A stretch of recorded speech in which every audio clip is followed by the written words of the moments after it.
नमस्ते शिवाय टीवी में आपका फिर से स्वागत है। आज मैं दूसरे विश्व युद्ध के सबसे कम उम्र के योद्धा सोल्जर बॉय की असली जीवन की कहानी पर आधारित एक फिल्म के बारे में बताने जा रहा हूं। फिल्म की शुरुआत रूस से होती है, जहां 3 लोगों का एक परिवार नदी के किनारे बैठा है और अपने समय का आनंद ले रहा है। उनमें से सबसे छोटा सर्गेई एलियाशकोव अपने बड़े भाई और मां को कहता है कि वह एक पेड़ के ऊपर है। तभी अचानक जर्मन लड़ाकू जेट ऊपर उड़ते हैं। मां अपने बच्चों को जल्दी से झाड़ियों में छिपने के लिए कहती है, लेकिन 6 साल के बच्चे का दावा है कि वह डरता नहीं है और गुलेल से जेट पर हमला करता है। वह जेट विमानों को हिट करने और उन्हें विस्फोट करने में सफल हो जाता है, लेकिन जब वह चारों ओर देखता है तो उसका परिवार गायब हो जाता है। सर्गेई सपने में डरकर उठता है और अपनी मां को बुलाता है। तभी कोई उसके दरवाजे पर दस्तक देता है। यह समझकर कि यह उसकी मां है, वह उसकी ओर भागता है, लेकिन एक पड़ोसी महिला घबराकर वहां आ जाती है। वह उसे जीवित रखने के लिए भगवान को धन्यवाद देती है और उसे बताती है कि उसकी मां और भाई मर चुके हैं। छोटा लड़का समझ नहीं पा रहा कि वह क्या कह रही है और घर में रहकर अपनी मां का इंतजार करना चाहता है। महिला उसे बताती है कि जर्मनों ने उन पर हमला किया है और उसे भाग जाना चाहिए। तभी कुछ सैनिक उनके घर के पास पहुंचते हैं। महिला सर्गेई को खिड़की से बाहर भागने पर मजबूर कर देती है, लेकिन उसके कूदने से पहले ही उसे गोली मार दी जाती है। 6 साल का छोटा बच्चा अब अकेला है, उसका कोई परिवार और दोस्त नहीं है। जैसे ही सर्गेई घर से भागता है, वह देखता है कि उसका पूरा पड़ोस उसके पीछे जल रहा है। वह अपनी मां को पुकारता है और वहां से भाग जाता है। कुछ देर दौड़ने के बाद वह जंगल के बीच में पहुंच जाता है। छोटा बच्चा अपनी मां को पुकारने लगता है कि आओ और उसे ले जाओ, क्योंकि वह खो गया है, लेकिन कोई नहीं आता। उस रात वह जंगल में ही रुकता है। अगली सुबह हम उसे एक नदी से पानी पीते हुए देखते हैं, जब दुश्मन सैनिक उसके रास्ते में आते हैं। सर्गेई, यह जानते हुए कि वे खतरनाक हैं, जल्दी से एक पेड़ की जड़ों के अंदर छिप जाता है। एक सांप पास में आता है तो वह डर जाता है, लेकिन एक शब्द भी नहीं बोलता। सर्गेई को सांप से ज्यादा सैनिकों से डर लगता है। सैनिक नदी के किनारे खाना खाते हैं और चले जाते हैं, जिसके बाद सर्गेई उनका बचा हुआ खाना लेकर रात भर खाता है। हालांकि दिन के अंत तक छोटा लड़का थक जाता है। उसने 2 दिनों से ठीक से खाना नहीं खाया है और बिना किसी मंजिल के पैदल चल रहा है। वह लंगड़ा कर गिर जाता है, लेकिन चलना बंद नहीं करता। रास्ते में वह जंगली जामुन देखता है और उन्हें खा लेता है, लेकिन तभी उसके पीछे एक विस्फोट होता है, जिससे वह डर जाता है। लड़के को चक्कर आ जाता है और उसे अपने पीछे आ रहे किसी व्यक्ति का आभास होने लगता है। हालांकि ऐसी परिस्थितियों में भी वह बहादुरी से खड़ा रहता है और सामने वाले को बताता है कि उसके पास राइफल है और वह डरता नहीं है। वह लंगड़ाते हुए आगे बढ़ता है, लेकिन थोड़ी देर बाद बेहोश हो जाता है। जब वह सो रहा होता है, 2 सैनिक उसके पास आते हैं। हमें रूसी सेना अड्डे को दिखाते हैं, जहां कमांडर कुज़नेत्सोव अपने गश्ती सैनिकों की प्रतीक्षा कर रहे हैं। वे एक छोटे बच्चे के साथ आते हैं जो घायल और कमजोर है। जब सैनिक उसे बताते हैं कि वे उसके देश के हैं, तो छोटा लड़का खुलकर अपना परिचय देता है। जब बच्चा कमांडर से हाथ मिलाता है तो सैनिक हंसते हैं और सुझाव देते हैं कि वह भी अपना परिचय दे। सैनिक उस छोटे बच्चे के प्रति स्नेह महसूस करते हैं और उसे चारों ओर से घेर लेते हैं। वे उसे पानी पिलाते हैं और खाना खिलाते हैं, यहां तक कि कमांडर भी बच्चे की देखभाल करता है। कात्या नाम की एक नर्स सर्गेई के घावों की मरहम पट्टी करती है और उसके व्यक्तित्व से भी प्रभावित हो जाती है।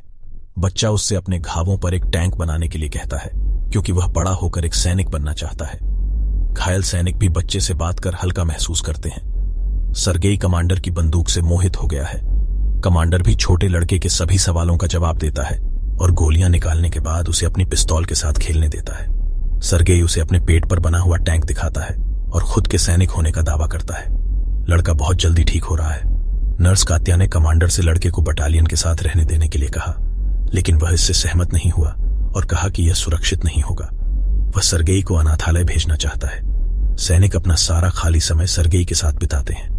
दिन भर में कई लोग उनसे मिलने आते हैं। वे उसके लिए दूर से अपने परिवारों द्वारा भेजा गया भोजन लाते हैं और उसे अपनी दूरबीन से खेलने भी देते हैं। एक दिन एक सैनिक कमांडर के पास जाता है और उससे लड़के को बटालियन के साथ रहने देने के लिए कहता है। सैनिकों का बच्चे के साथ गहरा संबंध बन गया है और वे उसे अपना मानते हैं। उसकी उपस्थिति उनके सीने से युद्ध का भार हटा देती है।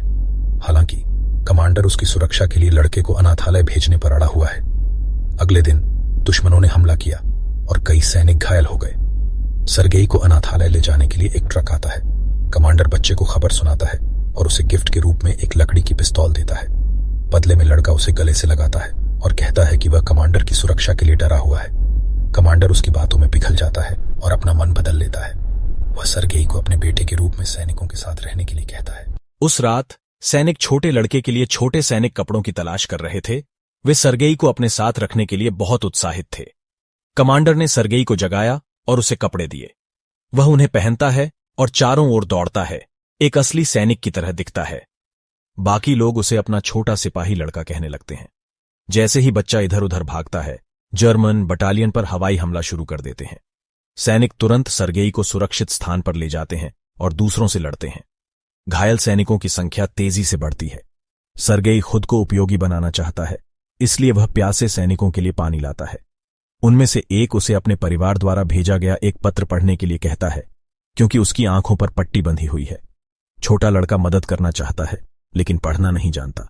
वह पत्र लेता है और उस पर लिखी बातें बनाना शुरू कर देता है। वह पढ़ते हुए कहता है कि सैनिक की गाय घर पर सुरक्षित है। जब सिपाही कहता है कि उसके पास गाय नहीं है, तो बाकी लोग उससे कहते हैं कि कहानी जारी रखो और हंसो। वह बाकी सभी के पत्र भी उसी अंदाज में पढ़ता है और उनका उत्साह बढ़ाता है। अगले सीन में हम कैक्टिया और कमांडर को बात करते हुए देखते हैं। ऐसा लगता है कि दोनों एक दूसरे को चाहते हैं, लेकिन अपनी भावनाओं को व्यक्त नहीं करते। बाद में सर्गेई ने कमांडर को बताया कि वह बटालियन में इंस्पेक्टर के पद पर है और खुद को इंस्पेक्टर बताना शुरू कर देता है। लड़का देखता है कि सैनिकों में से एक बेस कैंप हमले से नष्ट हो गया है। कमांडर उसे मृत सैनिक को सम्मान देने के लिए अपनी टोपी उतारना सिखाता है। अगले दिन वह कमांडर से कहता है कि उसे एक मिशन दिया जाए और उसे सैनिकों के बीच पत्र बांटने का काम दिया जाता है। वह अपना काम कुशलता से पूरा करता है और सिपाहियों को भी अपने साथ नचाता है। अगले दिन सर्गेई अपनी दूरबीन के साथ बेस से थोड़ी दूर चला जाता है। जैसे ही वह इसके साथ खेल रहा था, उसने देखा कि घास के ढेर के अंदर से किसी का पैर हिल रहा है। वह बटालियन में वापस भागता है और सैनिकों को इस बारे में बताता है। सैनिक संशय में है, लेकिन फिर भी लड़के के साथ गए। जब वे घास के ढेर के पास पहुंचे, तो नीचे छिपे 2 जर्मन जासूसों को देखकर वे सतर्क हो गए। जासूसों को गिरफ्तार कर लिया जाता है और बच्चे की बुद्धिमत्ता के लिए उसकी तारीफ की जाती है। उस रात कमांडर ने सर्गेई को गोद लेने के कानूनी कागजात दिखाए। वह अब आधिकारिक तौर पर बच्चे के पिता हैं। सर्गेई कैक्टिया के लिए कमांडर की भावनाओं को जानता है, इसलिए वह उसे अपना प्यार कबूल करने के लिए ले जाता है। लेकिन दोनों ने उसे एक अलग आदमी से बात करते हुए देखा और गलत तरीके से मान लिया कि वह किसी और में दिलचस्पी रखती है। जर्मनों द्वारा बेस पर फिर से हमला किया गया। इस बार सर्गेई फ्रंट लाइन के सैनिकों को गोला बारूद देकर अपनी पूरी ताकत से सैनिकों की मदद करता है, लेकिन वहां मौजूद सैनिक उसे शेड में वापस जाने का आदेश देते हैं, क्योंकि बाहर बहुत खतरा है। जब वह शेड में आता है, तो वह कमांडर और अन्य लोगों को घबराते हुए देखता है, क्योंकि कर्नल के साथ फोन का कनेक्शन टूट गया है। टूटे हुए तारों को ठीक करने के लिए एक सिपाही को भेजा जाता है।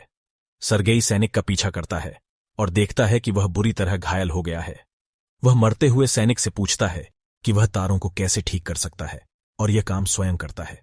कनेक्शन वापस आ जाता है और अधिक सैनिक बुलाए जाते हैं। 6 साल का बच्चा सबकी जान बचाता है। बाद में हम कमांडर और कैक्टिया को नदी के किनारे बात करते हुए देखते हैं। कमांडर अंततः उसके प्रति अपने प्यार का इजहार करता है और उसे सर्गेई की मां बनने के लिए कहता है। लेकिन इससे पहले कि वह कुछ कह सके, एक सैनिक उनके पास आता है और कमांडर को एक पत्र देता है, जिसमें कहा गया है कि उन्हें इस बेस से दूसरे बेस में भेज दिया गया है। अगले दिन सभी सैनिक सर्गेई के साथ अपने नए बेस के लिए रवाना हो गए। हालांकि रास्ते में उन्हें एक बारूदी सुरंग मिलती है, जिसमें उनके कुछ वाहन उड़ जाते हैं। इसके बाद कमांडर घायल हो जाता है, जबकि समूह का लीडर, जिसके साथ सर्गेई करीबी था, विस्फोट में मर जाता है। वह रोता है और कमांडर को गले लगाता है। वे घायलों को अपने साथ ले जाते हैं और अपने नए अड्डे की ओर अपनी यात्रा जारी रखते हैं। जब वे अंततः दूसरे बेस पर पहुंचते हैं, तो वे कमांडर के नेता जनरल से मिलते हैं। वह भी बच्चे की महत्वाकांक्षा से प्रभावित है और कमांडर को इतने स्मार्ट बच्चे के लिए बधाई देता है। अगले दिन उनके डिवीजन को गार्ड के बैनर से सम्मानित किया जाता है और लड़के को भी। जब जनरल उसे अपना बैज देता है, तो वह अपने देश को बचाने का वादा करता है। एक रात उनके अड्डे पर बेरहमी से हमला किया जाता है और कमांडर खंडहरों के नीचे फंस जाता है। सर्गेई अपने पिता के लिए रोता है और उसे बचाने की कोशिश करता है। वह अन्य सैनिकों को बुलाता है, जो कमांडर को बाहर लाते हैं।